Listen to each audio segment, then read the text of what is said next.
యేసిన పరిహారీ నా జీవిత కాలమెల్లా ప్రియ ప్రభువే నా పరిహారీ నా జీవిత కాలమెల్లా ప్రియ ప్రభువే నా పరిహారీ యేసే నా పరిహారీ ప్రియ యేసే నా పరిహారీ నా జీవిత కాలమెల్లా ప్రియ ప్రభువే నా పరిహారీ నా జీవిత కాలమెల్లా ప్రియ ప్రభువే నా పరిహారీ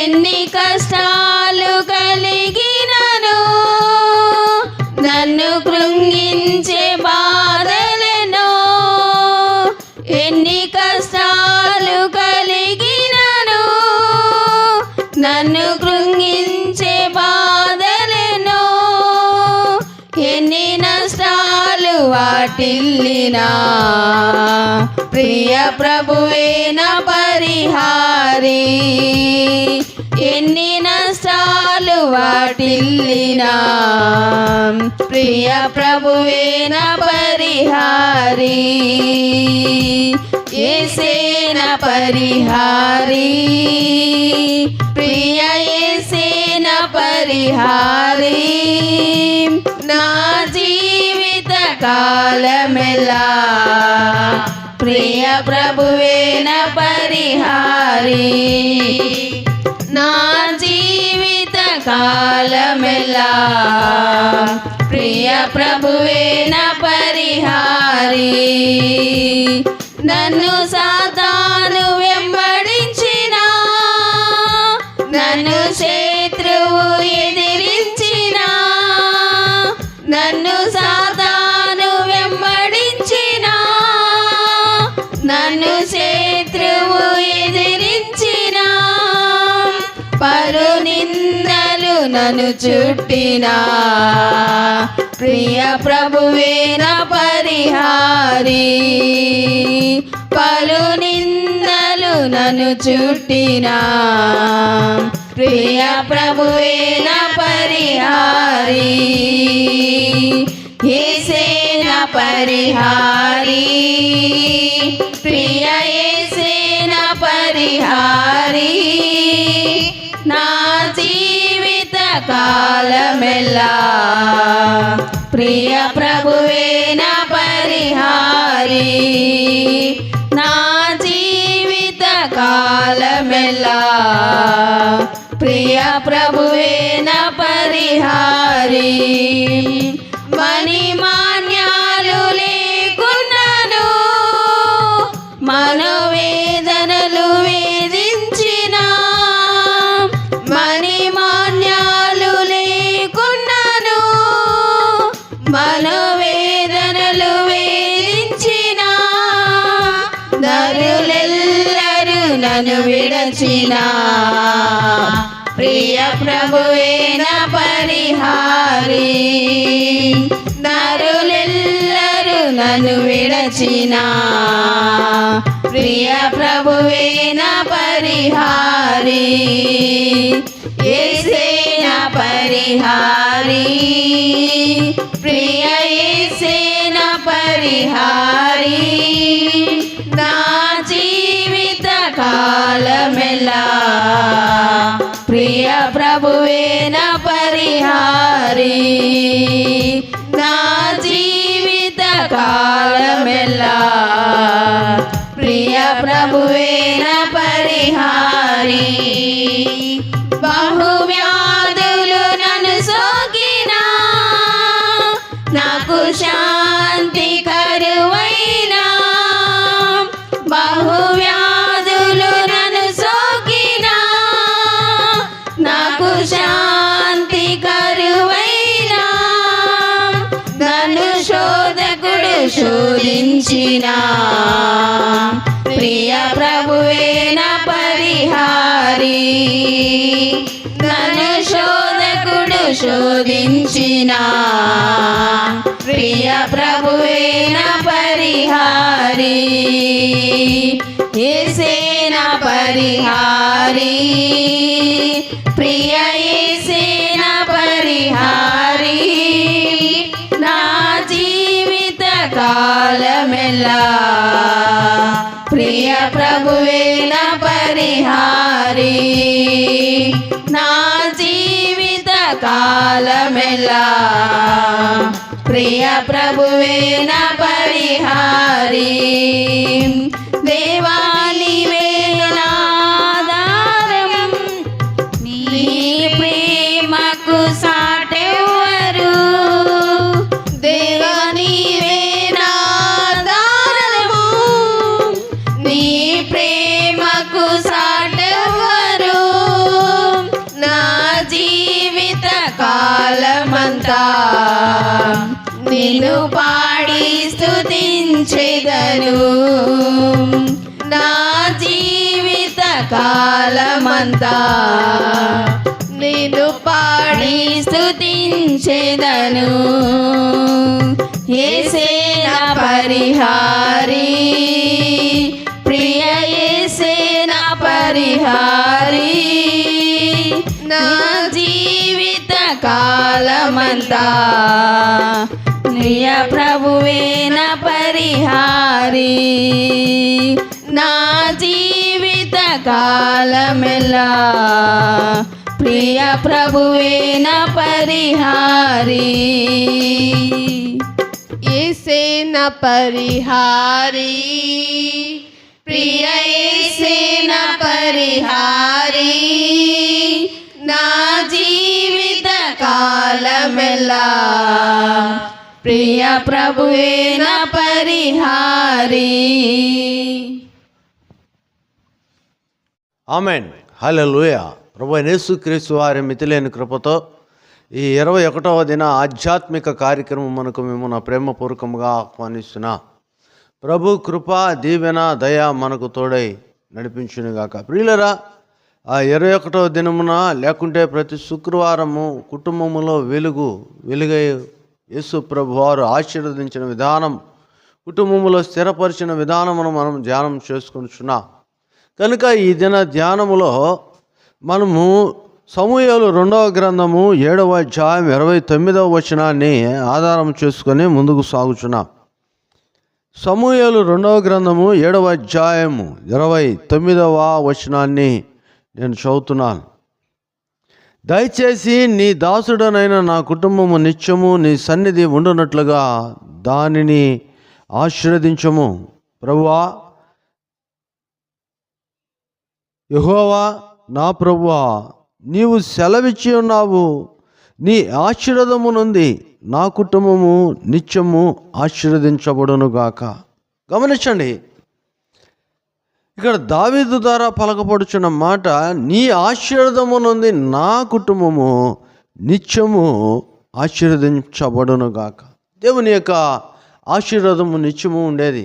దేవుని యొక్క ఆశీర్వాదము కలకాలము మనలో వెలుగుగా ఉండేది. దావీదు కుటుంబాన్ని దేవుడు ఆశీర్వదించిన విధానం ఇక్కడ మనం చూస్తున్నాం. 2వ సమూయేలు గ్రంథము 7వ అధ్యాయం 28, 29 వచనాల్లో ఈ మాటలు ఉంటాయి. 27వ వచనము కూడా దాంట్లో స్పష్టంగా ఉంటుంది. ఇశ్రాయేలు దేవా, సైన్యములకు అధిపతి యెహోవా, నీకు సంతానము కలుగజేతునని నీవు నీ దాసుడనైన నాకు తెలియపరిచి. గమనించండి, మొదటిసారి దాసుడు అంటున్నాడు, రెండవసారి అంటున్నాడు, ఈలాగున నీతో మనవి చేయుటకై నీ దాసుడనైన నాకు ధైర్యము. మళ్ళా 29వ వచనములు అంటున్నాడు, మేలు దయచేయదు అని నీవు నీ దాసుడనైన నాకు. మళ్ళా 29వ వచనములు అంటున్నాడు, నీ దాసుడనైన నా. అవునండి, దేవుని యొక్క ఆశీర్వాదము, దేవుని యొక్క వెలుగు మనలో ఉండాలంటే ముందు దేవుని యొక్క దాసులుగా మనము తీర్మానం చేసుకోవాలి. ఆ తీర్మాన ప్రకారము దాసత్వముతో మనం నడిపించాలి. చాలాసార్లు మనుషులంటే పడతారు, కానీ ప్రభు మాటను మటుకి స్వతంత్రించుకోలేరు, అన్వయించుకోలేరు, నడవలేరు. కారణం ఏమిటయ్యా అంటే ప్రభువుకి దాసులు కాకపోవటమే. పైన మనం గమనించినట్లయితే 2వ సమూయేలు గ్రంథము 7వ అధ్యాయం 20వ వచనంలో కూడా అంటాడు, యెహోవా నా ప్రభువా, నీ దాసుడనైన నన్ను నీవు ఎరిగి ఉన్నావు. You know me, I am your servant. మనము ఆయన పనివారలము. అది ఏ పని?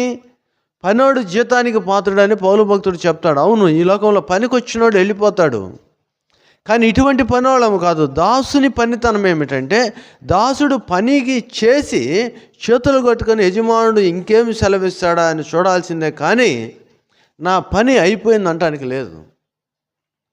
ప్రతిఫలము ఆశించకుండా లోబడి పని చేయు విధానాన్ని దాసత్వము అంట.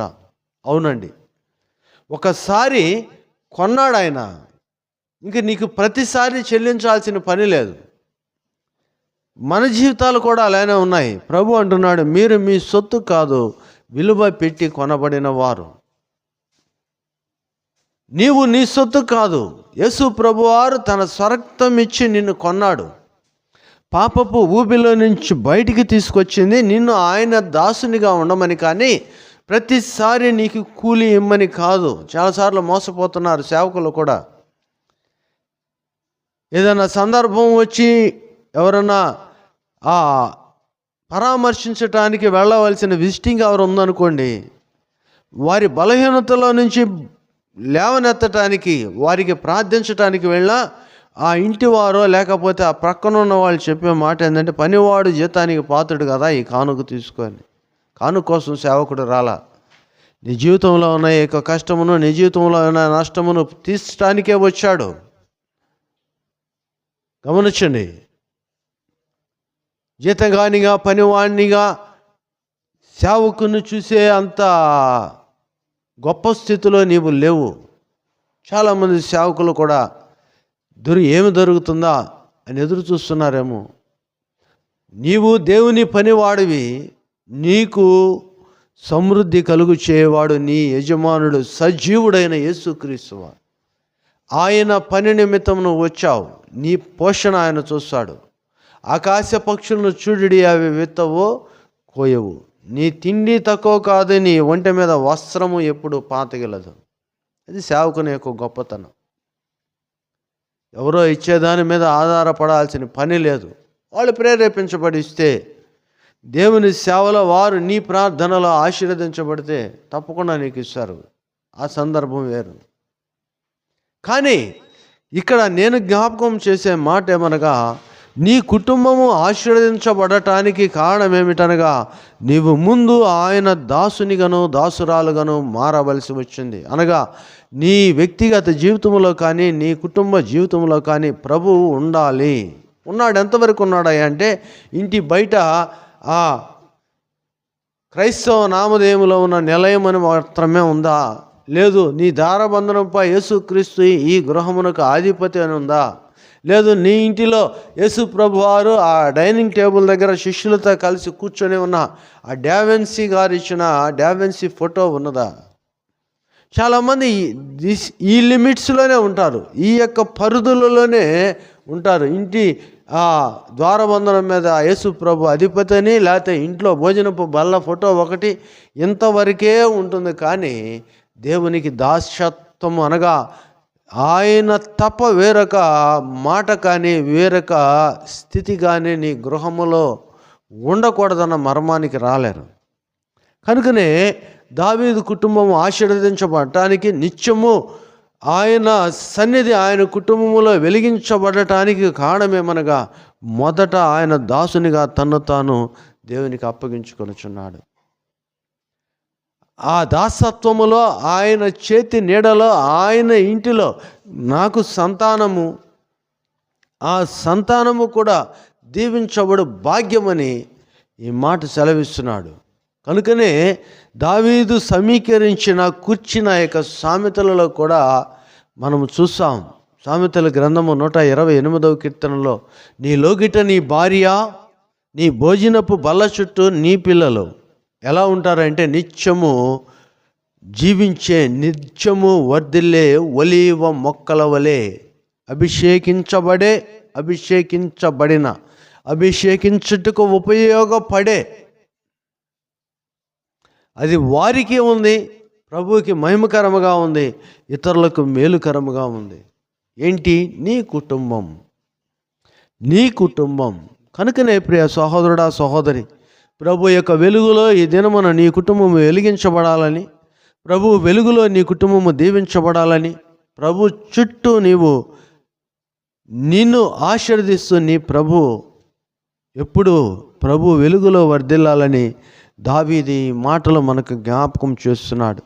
గమనించండి, 2 సమూయేలు గ్రంథం 7వ అధ్యాయం 29వ వచనములో, దయచేసి నీ దాసుడనైన నా కుటుంబము నిత్యము నీ సన్నిధిని ఉండునట్లుగా దానిని ఆశీర్వదించము. యెహోవా నా ప్రభువా, నీవు సెలవిచ్చి ఉన్నావు, నీ ఆశీర్వాదము నుండి నా కుటుంబము నిత్యము ఆశీర్వదించబడునుగాక. దేవుని యొక్క ఆశీర్వాదము నీ కుటుంబం మీదకి దిగి వచ్చునుగాక. ప్రభు యొక్క ఆశీర్వాదం ఉంటే నీ జీవితము నిత్యము మేలే. గమనించండి, ఇదే చరిత్రను మరలా దినవృత్తాంతాలు మొదటి గ్రంథంలో మనం చూడగలం. దినవృత్తాంతాలు మొదటి గ్రంథం 17వ అధ్యాయము 27వ వచనములో ఇక్కడ మాటను మనం గమనించినట్లయితే, దినవృత్తాంతాలు మొదటి గ్రంథం 17వ అధ్యాయం 27వ వచనములో, ఇప్పుడు నీ దాసుని సంతతి నిత్యము నీ సన్నిధిని, నీ వెలుగులో, నీ మహిమలో, నీ ఆత్మ నడిపింపులో, నీ సన్నిధి స్పష్టం. ఇప్పుడు నీ దాసుని సంతతి నిత్యము నీ సన్నిధిని ఉండునట్లుగా దానిని ఆశీర్వదింపననుగ్రహించి ఉన్నావు. యెహోవా, నీవు ఆశీర్వదించిన ఎడల అది ఎన్నటికి ఎవరి లాస్టింగ్ ఆశీర్వదించబడుచుండును. ఎప్పుడండి? దేవుని సన్నిధి నీ కుటుంబములో ఉన్నప్పుడు, దేవుని యొక్క ప్రత్యక్షత అయిన ఆ వెలుగు నిన్ను ఆవరించి ఉన్నప్పుడు, వెలుగుగా వచ్చిన వాక్యమైన యేసు ప్రభువారిని నువ్వు ఆధారము చేసుకొని జీవించినట్లయితే నీ కుటుంబమును రక్షించే బాధ్యత నీదని ఈ దినం దావీదు మాటల ద్వారా మనం జ్ఞాపకం చేసుకోవచ్చు. దావీదే కాదండి, యోబు గ్రంథంలో మనం గమనించినట్లయితే, యోబు గ్రంథం 1వ అధ్యాయములో తన కుమార్తెలు పాపము చేసితేమో అన్నీ చేయలా, ఒకవేళ ఆయనకి నాకు తెలియకుండా చేశారేమో అని అనుదినము అరుణోదయ సమయమున వారి కొరకు దహన బలులు అర్పించున్నాడు, పాప పరిహారార్థ బలులు అర్పించున్నాడు. ప్రభువుకి ఆయన ప్రార్థన చేస్తున్నాడు. ఎవరు? యోబు.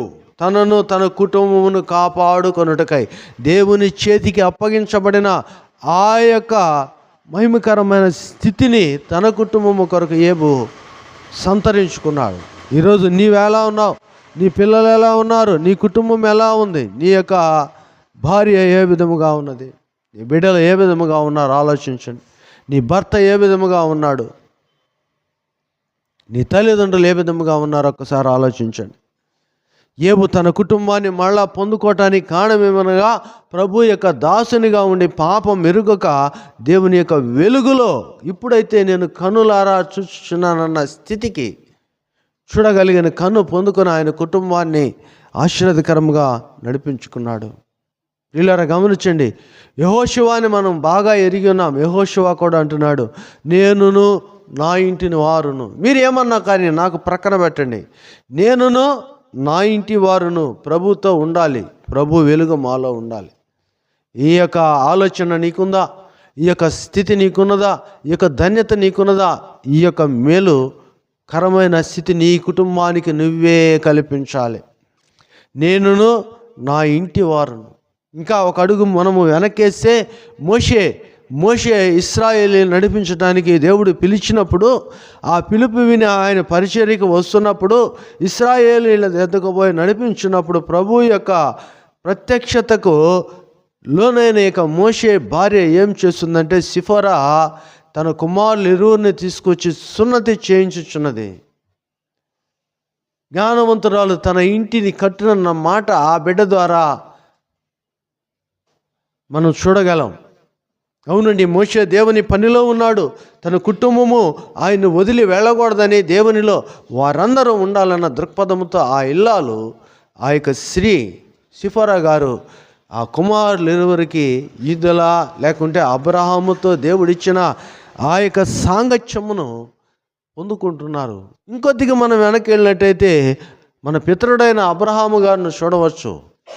అబ్రహాము గారు ప్రభు దగ్గర అడుగుతున్నాడు, అయ్యా ఇస్సాకును బ్రతకనిమ్ము, ఇస్సాకును ఆశీర్వదించమంటున్నాడు. ప్రభు అంటున్నాడు, ఇస్సాకు విషయమే కాదండి, ఇష్మాయేలు విషయంలో కూడా అబ్రహాం అడుగుతున్నాడు, అయ్యా ఇష్మాయేలుని బ్రతకనిమ్ము, ఇష్మాయేలుని ఆశీర్వదించమని. నాకు తెలుసు, నేను ఇద్దరిని ఆశీర్వదించాడు. 14 మంది రాజులు ఇటువైపు, 14 మంది రాజులు ఆ వైపు.